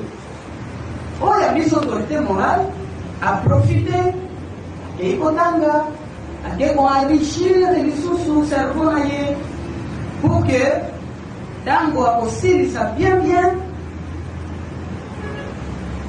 azonge la biso na ko profiter muke awa pona lobaboui. Vous allez décourager te, vous allez désespérer te. Ya biso mkonzi, ya biso autorité morale. Amona kike lokola na sali passation pacifique. Alternance et ça les mis bien. Mais ils ont quand même parfois, on a mis dans la raison, que non, Joseph Kabila Kimimboka te, a Kimimboka te, a Zabe na exil te. Oh, il y a mis autorité morale à profiter et Kotanga, à enrichir les ressources cerveau. Voilà. Bolani, UDPS, maman livre à lobby. Kabila kene exilté. Bon, quand maman olive kasi. Bon, et puis c'est propagation en faux bruit. Et ça passe. Fait à mandat, Félix, et tu sais qu'il y a deuxième mandat na o ya bipese là qui est moko et koki.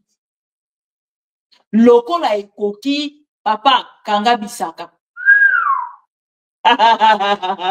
Nanda ko mazema mokolo wana bande kolanga Félix abane ko kanisa ke pouvoir ekosila te ba konsela ka mikolo makambute aleka ki pendant propagation ake ko kendo kosani pendant propagande pardon ake ko sala nini propagande ya ba élection asali propagande na ba propagation faux bruit pendant propagande électorale asali propagation faux bruit à kosi peuple congolais lelo ekangi na kimbo na tchela kibino une petite vidéo na émission to sala kilobi je pense que Bolanda qui a propagation faux bruit Félix asala qui pendant période électorale et c'est gars qui peut pas kangaye pour nous va. Nous allons mettre un accent particulier sur l'emploi. Les jeunes, je suis votre partenaire privilégié. Vous savez ce que j'ai déjà fait pour vous. Je sais que ce n'est pas assez et que nous devons davantage travailler ensemble. Comptez sur moi, les jeunes. Demain, nous créerons des millions d'emplois pour vous. Beaucoup de jeunes se trompent en pensant que l'État n'est à Pesaka Misala. Na l'État Misala ezali pona ba jeune nyon sauté. Ce ne sera pas possible d'engager tout le monde. Mais c'est par la création d'entreprises que nous allons multiplier.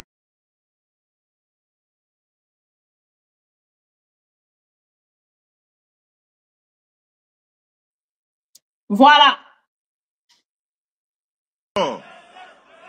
Nous allons mettre un accent particulier sur l'emploi. Les jeunes, je suis votre partenaire privilégié. Vous savez ce que j'ai déjà fait pour vous. Je sais que ce n'est pas assez et que nous devons davantage travailler ensemble. Comptez sur moi, les jeunes.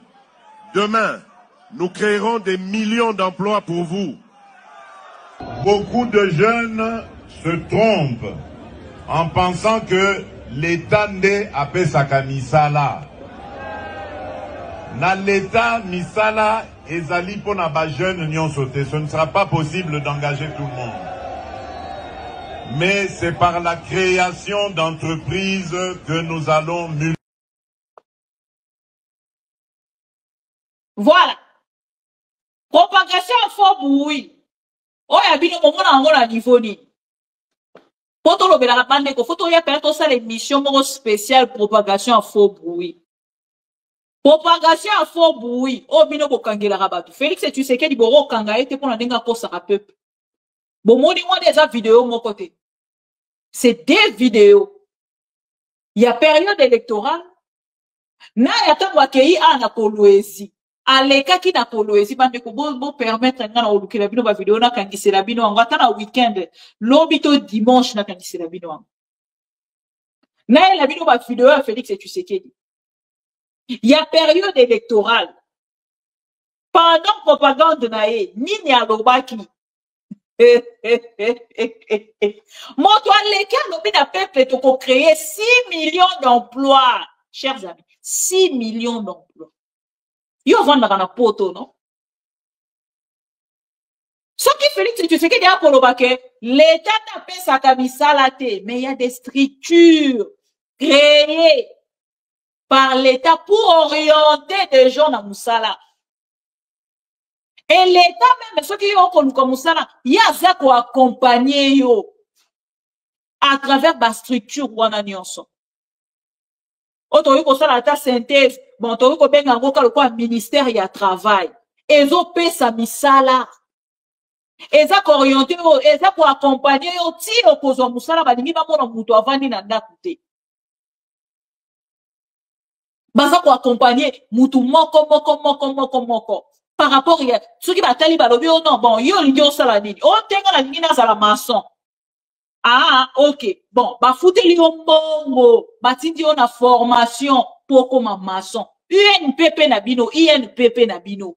Et puis, c'est déjà combien de misala? Combien de sociétés créées pour atteindre un bateau au Carabanto que les moussicate? Tosu kaka INPP. Il y a formation professionnelle. Combien de sociétés on a créé déjà? On a parti au bimisa mbongo à l'État. Boko bois quand on a dit boulou ya INPP. On a parti au bimi na kati ya INPP à ma diplôme na bango neke ko vanda na ndakute. INPP ça rapport à former batu ba ke ba diplôme ngala zwaki ngapela zwaki te ngapela kenda kikuna ngape bomoni te na zwaki diplôme. Et ça rapport à orienter batu na misala. Ou pour la repère ça bango diplôme mo fantaisie ya okende ko tia na ndako. Un président qui ne sait pas ce qu'il fait à la tête du pays. Même moi, je peux gérer plus que Félix. Na moi expérience à Mouki, on a vu na poto. Il y a un moment qui m'a ça pour orienter Moutou na Moussala. Ah, yo sala nini. Ah, ok. C'est quoi on a dit na serena na ça la reconversion, ne loko boy, ne loko boy. Ah, ok, c'est bon, on t'oriente à ça. Ba fouti li ombongo, ba yedi ngate. Mais dans le but, il y a ça, les locaux, bah, fouti bongo pour la formation. Et Félix, tu sais qu'il est président de la République. Azoa quoi, ça fait et bongo, bah, jeune, nuance, ça te coupe ça. Bah, jeune, européen, ça, ça n'est pas jeune, il y a de pèse. Oh, zo, même en États-Unis. Oh, bah, bengi, bah, du progrès. Ceux qui ont là, la mouki n'attend pas se retrouver dans les États-Unis. Ça, c'est un président de la République. Donc, on a la peine à honneur, on a vendu quelque part avec des amis, dans lobby, ça c'est mon président. En aucun jour. Félix n'est pas du tout mon président. Et il ne sera jamais mon président. Jamais Félix sera président. Alors, oui, moi je suis le président de tous les Congolais. Tu es le président de tous les Congolais. Il y a pas Congolais à côté, il y a un entourage, il y a Congolais qui a souffrance. Aux présidents, il y a Congolais qui a camp. Il y a pas déplacé de guerre. Aux présidents à tous les Congolais, au Bazali Nangama Bondo, kuna basa ko bomba bango. Aux présidents et à tous les Congolais, moko na biso, collègues journalistes, ba uti ko bomae awa. Bande ko ba sundoli journaliste wana nanda. Ba bomier, insécurité ba kuluna ba bibelie, ba bomier. Vidéo na ça na esa vidéo ya passe.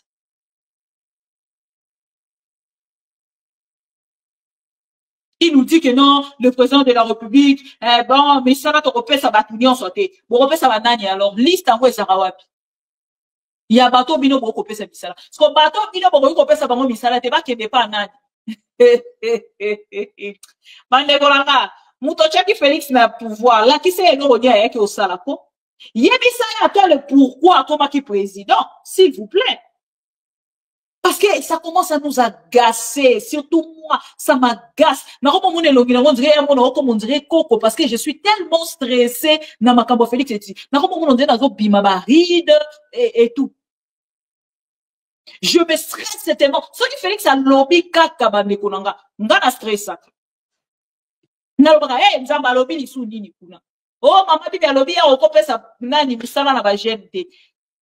Va recréer 6 millions d'emplois. 6 millions d'emplois, ouais, ça la ramène, slogan, le peuple d'abord. Bon, le peuple d'abord, le peuple est mort à que les autorités congolaises d'abord, les politiciens d'abord, les dialélolistes d'abord. Bah, le peuple d'abord. Bon, tout d'abord, le peuple d'abord est Kendawapi. Non, on a état de droit. État de droit est Kendawapi. État de droit et Kenda wapi. Boy na biso, état de droit, na Félix Tshisekedi, état de droit. État de droit ekenda wapi? État de droit ekenda wapi? Et Félix Tshisekedi lokola ayebi ke pouvoir na ye komi na suka. Monsieur Ndaiwel, oyo asala juridiction na ye de droit, pona kokanga ba opposant, bakomi kobanga fe ya mandat. Baza koloba tokokende wapi? Lelo soki Fatia alongo na pouvoir Ndaiwel akokende wapi? Chef ya ANR akokende wapi? Lokola etoma juridiction. Oh, Félix Tshisekedi asala juridiction de droit na ye contre les opposants. ANR na demia. Ah, tokoloba na bino ah. 4 plaintes déposées contre M. Ndaiwel. Bandeko bauti ko boma un major Nandolo. Un major a koufi Nandolo. Et comme 4e plainte contre M. Ndaiwel. Et bon moni baza ko lukana ndenge nyonso yango moni ba ko sala ezui. Kabu ya yeli biso article 215.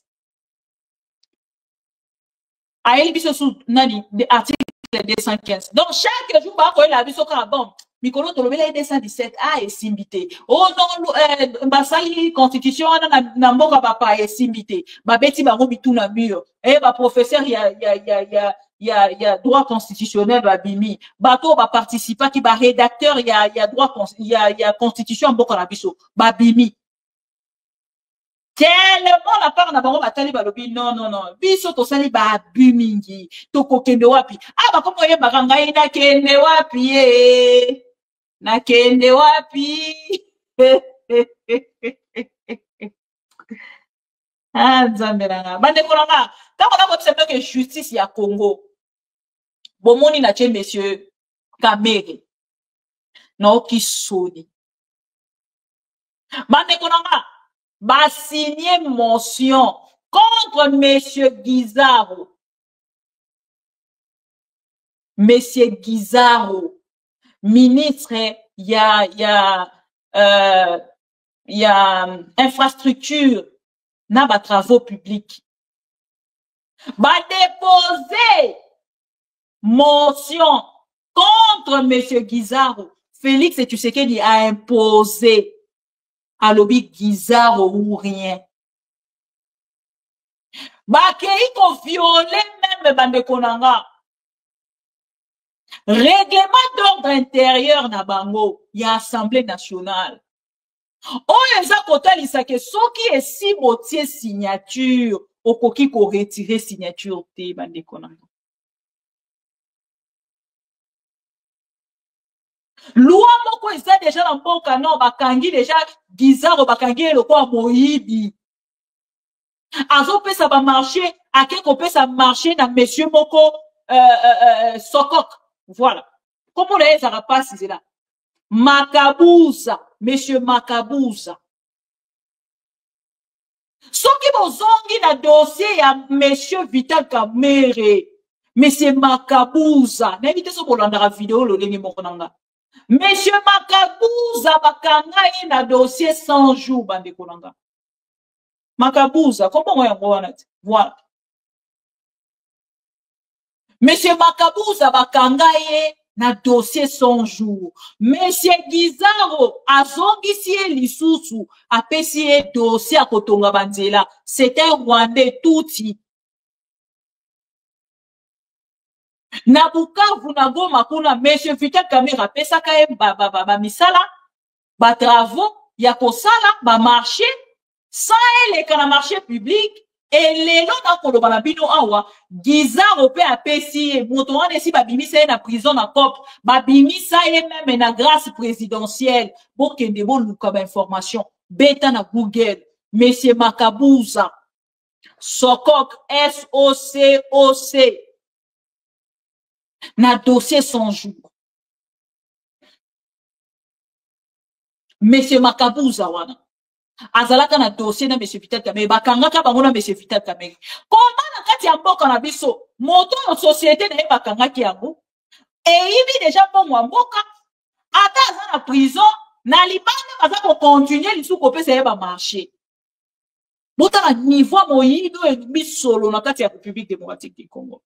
Et tu verras des gens venir te dire, Maman Bibi, il faut respecter Félix, hein. C'est le président de la rébellion Moïbi. Président Moïbi, entouré de voleurs. Même dans sa maison, avec sa femme voleuse. Le mari d'un voleur avec une femme voleuse. Sa maman voleuse, Miyibi.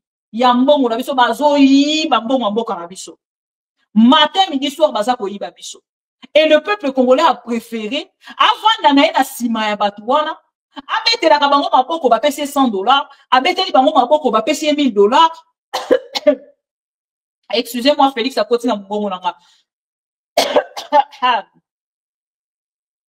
Félix, non mais là-haut.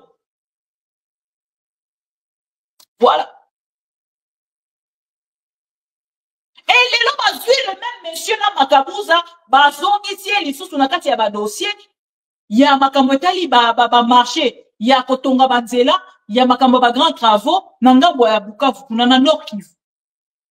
Partout kuna na Nord Kivu, na Sud Kivu, kaka soko wana o bakangaka na prison, ye moto azongi lisusu na kati ya dossier. Bande konanga, bo excusez nga, na kabola biso na ba Rwandais te, o bazaka na mboka na biso. Un touti tout fait. Oh, elle dit mboka na biso te. Pensez-vous vraiment que Makabouza wana akoki kotonge la biso nzela? C'est Makabouza là avec sa société. Nzela ni ne sa tongi. Bon lo baka na biso a Kinshasa 0 tout. Bande konanga ndenge na zolo babona Kinshasa na muto azala mutu kana batu bakomi ko préférer même bato batambola makolo. Même les poteaux.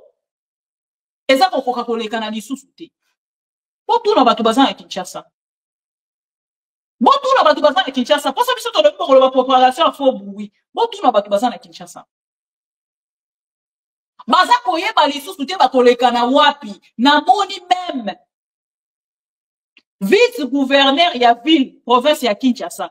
Atelemi pa sali pe nani déclaration à l'objet non. Toye koye bisabino ke to lancer 17 travaux. Yango bozo ko bona bouteille Nathalie na l'objet nzambe ko. Eh, Congo, Congo. Bande ko justice en boka na biso existera le soute. Maladie à justice congolaise, Combo Rengo. Les injonctions de Félix Tshisekedi. C'est lui qui ordonne les arrestations, des condamnations, na juridiction na de droit. Na Combo ya aner na demia. Point barre. Rien d'autre. Et on a Kolobalabino. Botala lisusu que justice existera te.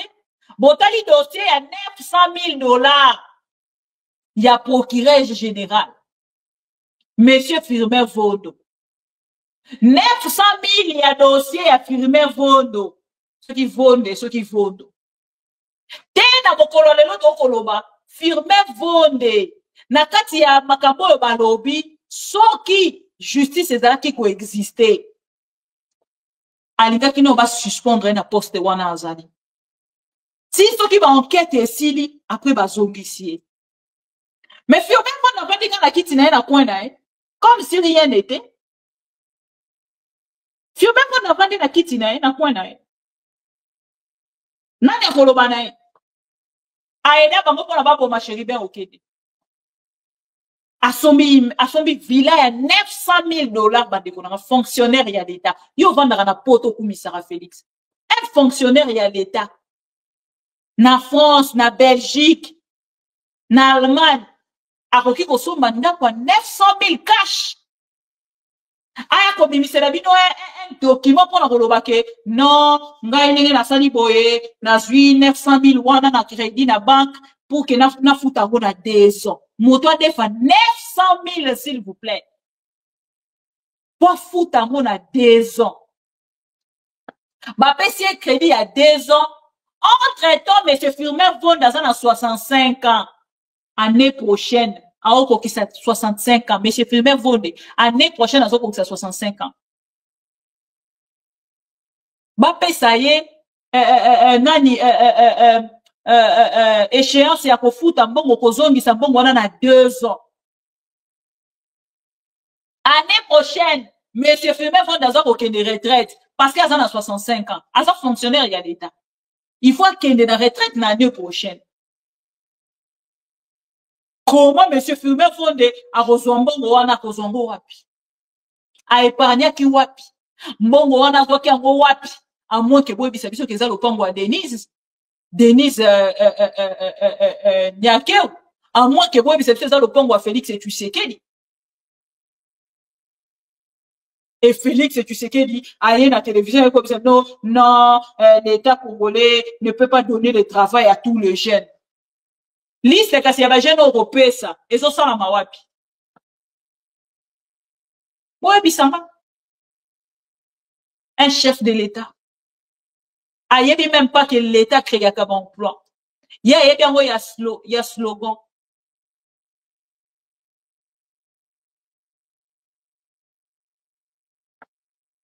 Voilà. Et biso to comme le roi bato maboma chaque jour esengeli to ya koloba to ye koloba ndike to zo ya kofinga de Félix Tshisekedi bato musuba kena kwana bango bino bolinga kofinga Félix Tshisekedi bino bolinga kofinga Félix Tshisekedi 6 millions d'emplois na 6 ans ya Félix Tshisekedi 6 millions d'emplois ata Mercedes oyo ta koyela biso Mercedes société à Mercedes wana o ba yela biso balobaka ni ba créer emploi. États-Unis d'Amérique. Et où tu peux commenter sur les Cambouya investisseurs dans la République démocratique du Congo. Et ici, Félix Tshisekedi. Pays réputé de voleurs. Aris, oh, karamoko. Aris. Oh, la outi kondongwa na makambwa ya ba élection awa. Na koluke la bino vidéo ya Aris. Aris a insulté la République démocratique du Congo. La dame là, oh, banda qui challenger Donald Trump. Elle a insulté la République démocratique. Bon, ce n'est même pas une insulte parce que c'est une réalité. Aloba yango, à haute voix, alobi la République démocratique du Congo, ils allaient réputer pays à bas détournement, pays à bas voleur, pays à bas corrupteur, pays à bas corrompu. Aloba yango sur un plateau de télévision. Et les États-Unis d'Amérique, ils sont martelés sur Yango et accentuer sur Yango. Pandeko, le pays est par terre. Les lots partout. On s'en tambola. Mboke so tambola na internet. Mboke so tambola na internet. Bandeko so na fani na poto kwenye oloba nzambe Kongo ebongaka. So na fani na otaba mbonga na vivre na poto so na nzambe Kongo ebongaka. Kongo ebongaka. Kongo ebongaka.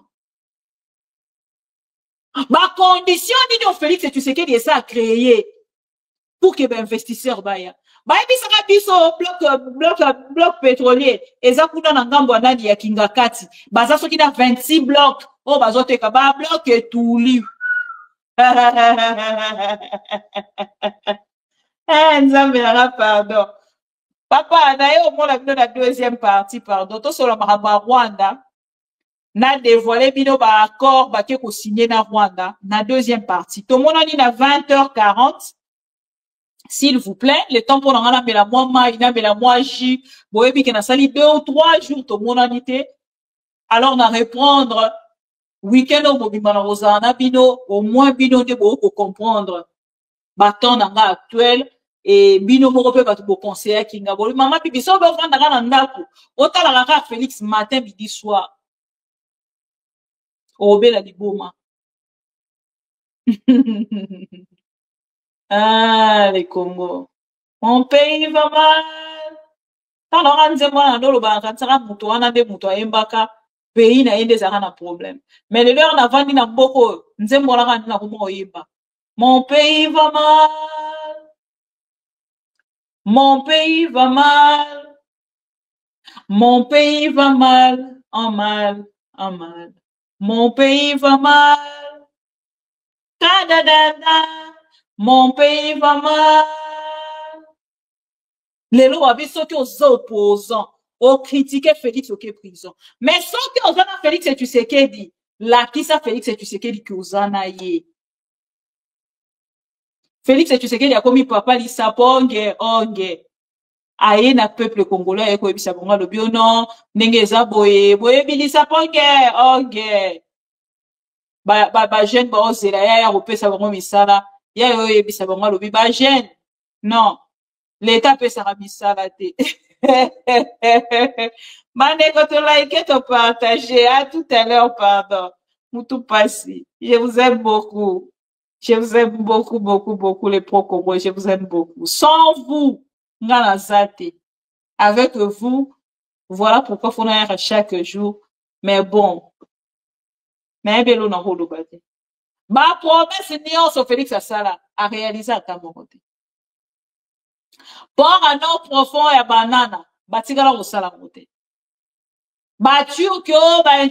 Turki bazoya, batigala au salamote. Allemand bazoya, siko diplomatie agissante et même ils sont investisseurs morote. Ate ya rotonga kaka, ate ya rotonga ya rosala ka papier mouchoir en papier.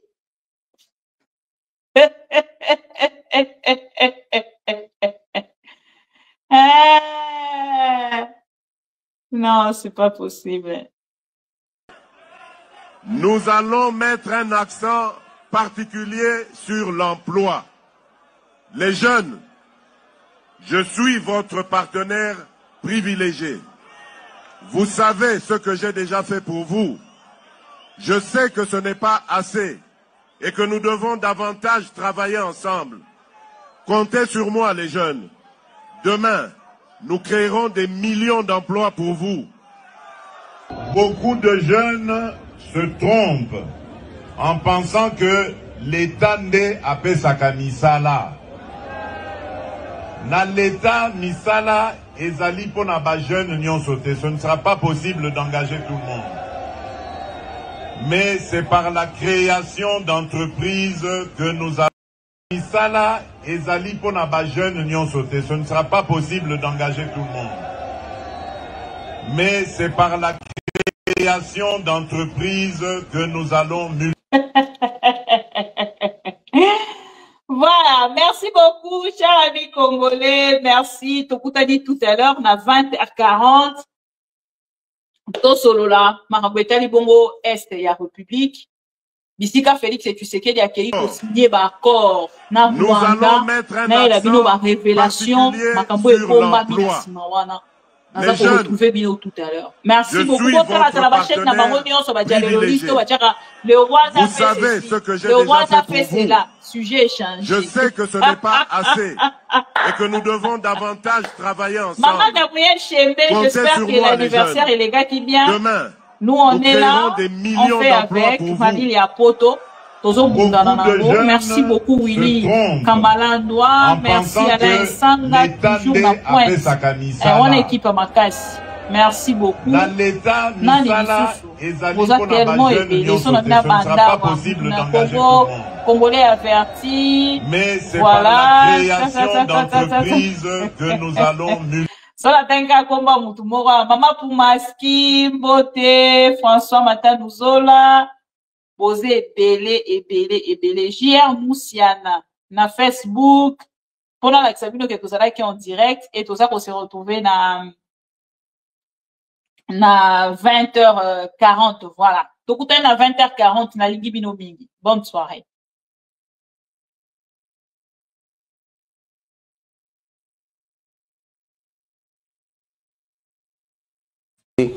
Félix Kobo Sanate, Papa Lobaki, le peuple d'abord.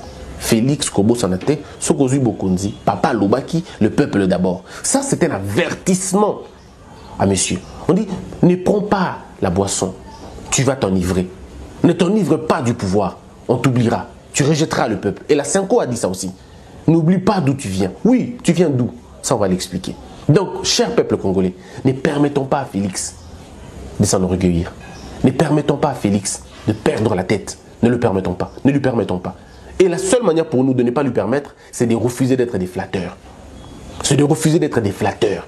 C'est de refuser d'être des chanteurs. C'est de refuser d'être des applaudisseurs.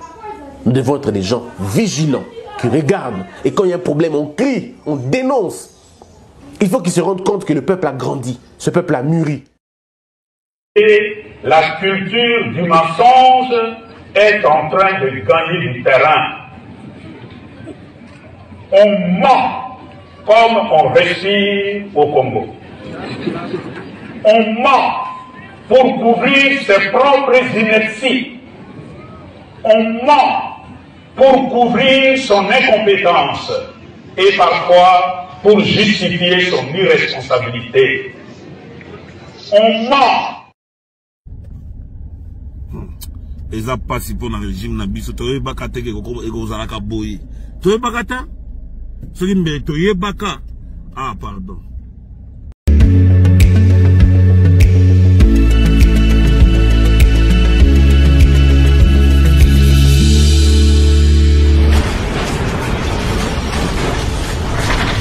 Ma mission TV, le miroir du monde.